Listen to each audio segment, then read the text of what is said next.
Bon ben, le Nasdaq est entré en zone de correction, le S&P 500 est au bord du gouffre, et la solution qui est venue sauver les marchés hier soir et encore ce matin, eh bien c'était encore une fois un poste du président américain, un poste de Donald Trump. Bienvenue donc dans cette finance 2026 où le destin de vos économies dépend plus des humeurs d'un septuagénaire au bord de la crise de nerfs entre deux parties de golf qu'autre chose. Bienvenue dans ce Morning Bull Live, je suis Thomas Veillet. Aujourd'hui nous sommes le 27 mars 2026 et aujourd'hui on va démêler le vrai du faux dans cette espèce de cirque géopolitique et financier qui commence franchement à ressembler à une série Netflix de mauvaise qualité. Sauf que là, c'est votre portefeuille qui joue le rôle du personnage qui se fait massacrer à chaque épisode. Donc, restez jusqu'au bout parce qu'en deuxième partie de cette vidéo, je vais vous raconter l'histoire la plus dingue de la semaine. Un fonds qui a fait 1840% en 6 jours avant de se faire défoncer de moitié.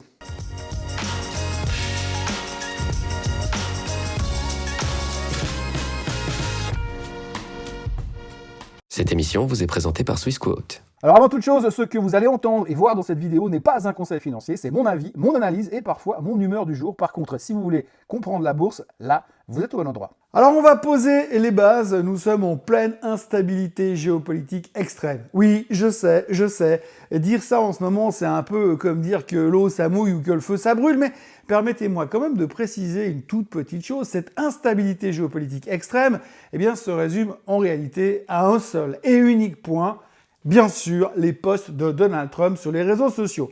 C'est ça, c'est tout simplement ça, c'est la synthèse complète de l'analyse de marché qu'on peut faire en ce début d'année 2026. Le marché ne fonctionne plus qu'en fonction de Trump, le reste, les résultats d'entreprise, on s'en fout, les données macro, on s'en fout, la Fed, on s'en fout, les PMI, on s'en fout, tout ça c'est de la décoration, du bruit de fond, des petits pois dans une paella, techniquement c'est présent, mais personne ne les cherche vraiment en ce moment. Ce qui fait bouger les indices mondiaux, c'est le pétrole et le pétrole. Et ce qui fait bouger le pétrole, c'est la situation en Iran. Et ce qui fait bouger la situation en Iran, eh bien, c'est ce que Trump raconte sur Truth Social entre deux coups de driver. Et ça, franchement, ça devient totalement débile. La séance d'hier, c'était un espèce de grand chef-d'œuvre du genre, pas dans le bon sens du terme, bien sûr. Le tableau, là, Trump avait proposé un plan de paix en 15 points, comme si résoudre un conflit militaire au Moyen-Orient, c'était une checklist Ikea. Et les Iraniens ont regardé le plan, ils ont dit « ouais », et puis ils se sont assis dessus avec une élégance diplomatique. Motif officiel, le plan n'est pas équitable. Bon, entre nous, objectivement, on ne peut pas vraiment leur en vouloir parce qu'il est quand même peu probable que dans ces 15 fameux points figure une distribution de green card aux ayatollahs les plus gradés et un siège au Congrès américain garanti à l'arrivée. Donc non, l'Iran n'a pas signé parce que non, c'est pas équitable. Et les hauts responsables américains continuaient donc quand même de marteler la chose pour dire que oui, les discussions se poursuivent, bien sûr. Bon, bien sûr, personne ne les a crus. Et résultat, les marchés ont repris le chemin du Sud, mais alors de manière assez folle, plutôt calmement, sans panique, sans volume, parce que les humains, les vrais, les traders, les gérants de fonds, ils ont décidé que de rien faire, c'était plutôt la meilleure stratégie, qu'il fallait rester ferme sur leurs mains, assis sur leurs mains, et ne rien faire d'autre que d'attendre pour l'instant. Et pendant que les humains attendaient sagement, eh bien les algos, eux, se sont mis au boulot. Et leur raisonnement était d'une logique implacable. Pas d'accord avec l'Iran, la guerre continue, le pétrole remonte, l'inflation repart, et l'inflation repart, la Fed pourrait éventuellement peut-être être obligée un jour ou l'autre de remonter les taux. Et là, on arrive donc à un chiffre qui aurait fait rire tout le monde au mois de janvier. La probabilité que la Fed monte les taux dans les prochains mois est estimée à 46,5%. On arrive quasiment au niveau du pile ou face, 46,5%. On parlait de baisse de taux le 1er janvier, et maintenant on parle de hausse de taux. Voilà plus ou moins où on en est ce matin. Alors évidemment, quand le marché veut descendre vite, il y a toujours un secteur qu'on sacrifie en premier, et vous le savez mieux que moi, le secteur sur qui on tape quand ça va pas, bien sûr, c'est la tech. La tech, c'est le bouc émissaire universel. La tech monte quand tout va bien et elle dégringole en premier quand ça sent le roussi. C'est un peu comme ça depuis 20 ans et ça changera probablement jamais. Et hier, pour faire baisser la tech, on avait tous les arguments qu'il fallait. C'était presque trop facile. On peut déjà commencer par Meta. On en a déjà parlé dans la vidéo d'hier, mais Meta a perdu près de 8% hier, 120 milliards de capitalisation boursière. Pouf! Qui ont disparu comme ça en une séance. Tout ça parce qu'un jury américain a décidé d'attribuer 6 millions de dollars à une jeune femme qui n'arrivait pas à gérer son temps passé sur Instagram. Bon, je vous laisse méditer là-dessus 2 secondes. 6 millions de dollars parce qu'elle scrollait un peu trop. Voilà, attention, je suis pas en train de vous dire que les réseaux sociaux c'est génial et qu'on devrait tous y passer au moins 12 heures par jour. Non, non, pas du tout. Mais l'idée de déresponsabiliser complètement quelqu'un au point de lui filer 6 millions de dollars parce qu'ils n'arrivent pas à poser leur téléphone, c'est exactement ce qui s'est passé avec les cigarettiers il y a une trentaine d'années en arrière. On recommence le même scénario, le même film, avec des modifications très très légères dans le remake. Et donc du coup, lui, le marché, il a tiré la conclusion logique. Si demain, les réseaux sociaux peuvent être attaqués en justice pour chaque comportement addictif de leurs propres utilisateurs, c'est tout le modèle économique qui est en danger. Les marges, les bénéfices, les multiples, la valorisation, tout.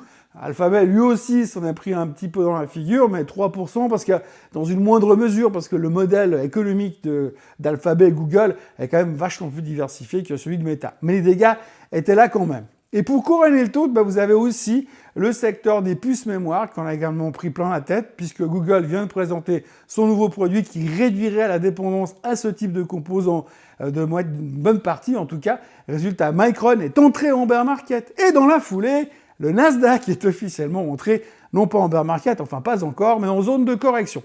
Moins 10% depuis les plus hauts, c'est fait, on est dedans. C'est la définition technique et c'est là où on était hier soir à la clôture américaine. Mais voilà, comme d'habitude, dans ce feuilleton à rallonge, Trump est arrivé. Donc tout ce que je viens de vous dire, c'était hier. Et hier, c'est déjà hyper loin et on a tout oublié parce qu'après la clôture des marchés américains, timing parfait, comme par hasard, le président a sorti la phrase qui tue.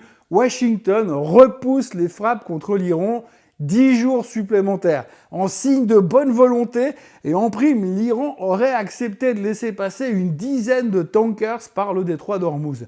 Ce matin, logiquement, les futurs sont en hausse, le pétrole recule d'1%. On connaît plus ou moins bien la musique par cœur en ce moment. Pétrole qui baisse, marché qui monte, pétrole qui monte, marché qui descend. C'est un peu le seul indicateur qui compte en ce moment. Le reste, c'est de la littérature technique, donc on s'en fout complètement. Maintenant, soyons honnêtes juste 2 secondes. Est-ce qu'on lui fait confiance à Trump, bien sûr. Est-ce que ce délai de 10 jours va vraiment changer quelque chose? Permettez-moi d'être direct. Probablement pas. Les prochaines 48 heures vont encore nous apporter leur lot de déclarations contradictoires, de démentis iraniens et de posts cryptés ou cryptiques. C'est le week-end, bien sûr. Et Trump, il fait quoi le week-end? Mis à part le golf, il tweet. Mais quoi qu'il en soit, pour l'instant, le marché respire. Un petit peu, en tout cas temporairement.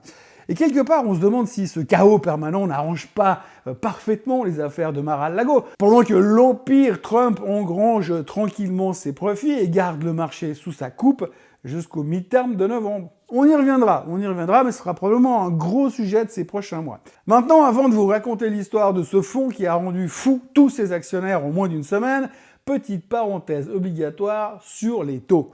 Oui, parce que pendant que tout le monde regarde le pétrole, les tweets de Trump et le pétrole, il y a un autre marché qui envoie des signaux d'alarme qui commencent à clignoter un peu fort, et ce marché, c'est les obligations, c'est le marché obligataire. Le rendement du bon du Trésor américain à 10 ans, aujourd'hui, il tourne quand même à 4,43 ce matin. Là, ils sont plus haut niveau depuis l'été 2025.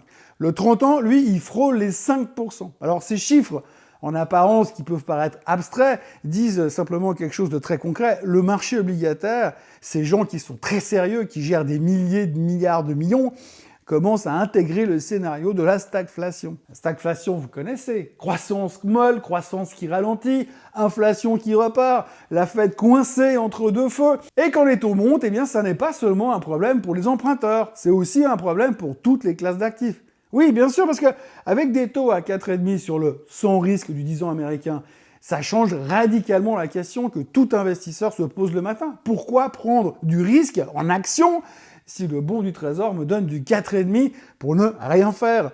Les stratégistes de JP Morgan l'ont dit clairement cette semaine, pour que les actions se stabilisent vraiment, il faudrait d'abord que les taux eux-mêmes se stabilisent. Or, pour l'instant, les taux dansent actuellement au rythme des postes de Truth Social, le rythme de Donald Trump, ce qui n'est pas, convenons-le, la base la plus solide pour construire une politique monétaire mondiale. Maintenant, l'histoire de la semaine, celle qui résume mieux que tout ce que j'aurais pu écrire l'état d'esprit des marchés en ce moment, c'est l'histoire du Fundrise Innovation Fund, coté sous le symbole VCX. Alors accrochez-vous, le 19 mars, et il n'y a pas si longtemps que ça, le VCX s'introduit en bourse.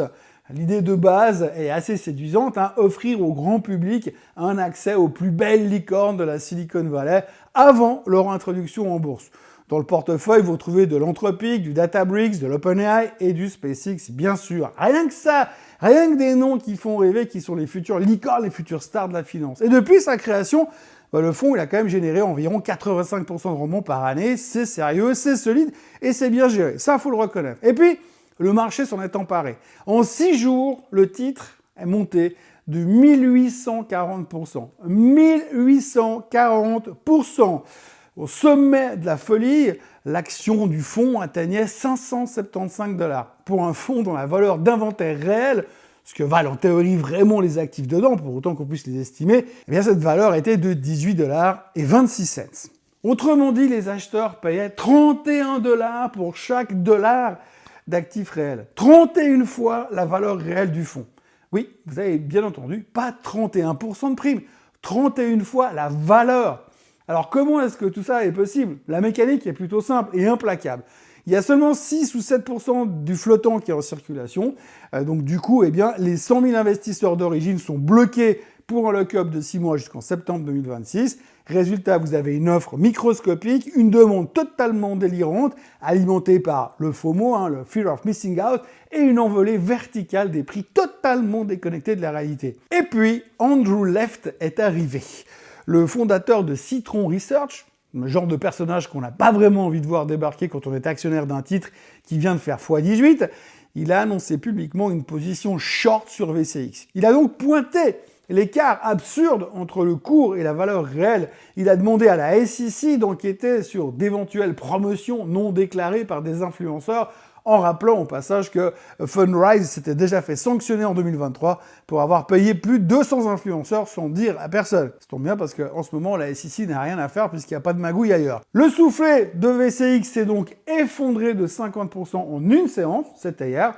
Et ça devrait peut-être vous rappeler quelque chose, puisqu'en mars 2024, il y avait un fonds qui s'appelait Destiny Tech 100, avait fait exactement la même chose, monté à 105 pour une NAV inférieure à 5 $, et aujourd'hui, il navigue autour des 30.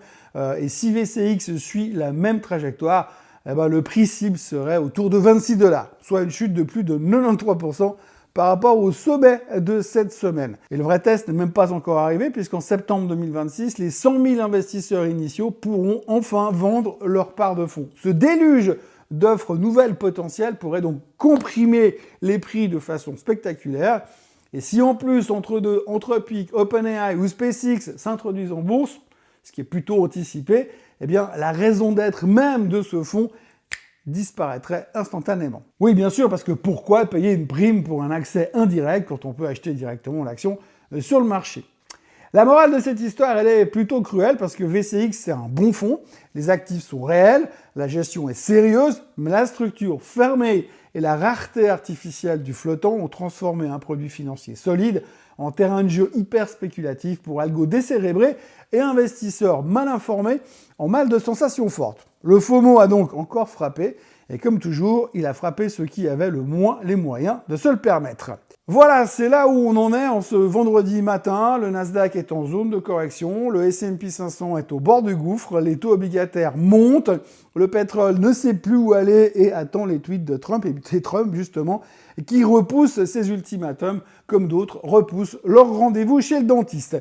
Les marchés sont toxico-dépendants des déclarations d'un seul homme, et tout ce que je vous raconte à 8 h du matin peut être totalement inversé dans la demi-heure qui suit, selon ce que cet homme décidera de poster sur ses réseaux sociaux. C'est tout simplement vertigineux, j'ai envie de dire presque épuisant, et quelque part, ça interroge profondément sur la nature même de ce que nous appelons encore les marchés financiers rationnels. Mais bon, c'est comme ça, on suit tout ça et on s'adapte jour après jour. Ce week-end, gardez donc un œil sur le pétrole, c'est lui qui sait toujours tout en premier. Moi, je vous retrouve lundi. D'ici là, passez un excellent week-end et essayez, si possible, de ne pas regarder Truth Social. Et puis, si là, tout de suite, vous ne savez pas quoi faire, abonnez-vous quand même à la chaîne Swissquote en français, si ce n'est pas encore fait. Et puis, n'oubliez pas d'activer la cloche, parce que demain, il y a le Swiss Bliss vers midi. Et vous pouvez aussi liker, partager et commenter cette vidéo. Et nous, on se voit donc demain pour le Swiss Bliss. Et pour ceux qui font l'impasse durant le week-end, eh bien, ça sera lundi pour un nouveau Morning Bull Live. D'ici là, bon week-end à tous. Profitez bien de ce semblant de soleil qui est aujourd'hui. Et puis, on se voit très bientôt. Allez, bye bye. Ce contenu est informatif et éducatif destiné aux personnes connaissant les marchés financiers. Il ne constitue pas un conseil en investissement, juridique ou fiscal. Le trading et l'investissement comportent des risques, notamment la perte de capital. Les CFD et actifs numériques sont volatiles et ne conviennent pas à tous. Swissquote décline toute responsabilité quant à l'exactitude du contenu ou aux pertes liées à son usage. Produits et services disponibles selon la législation en vigueur.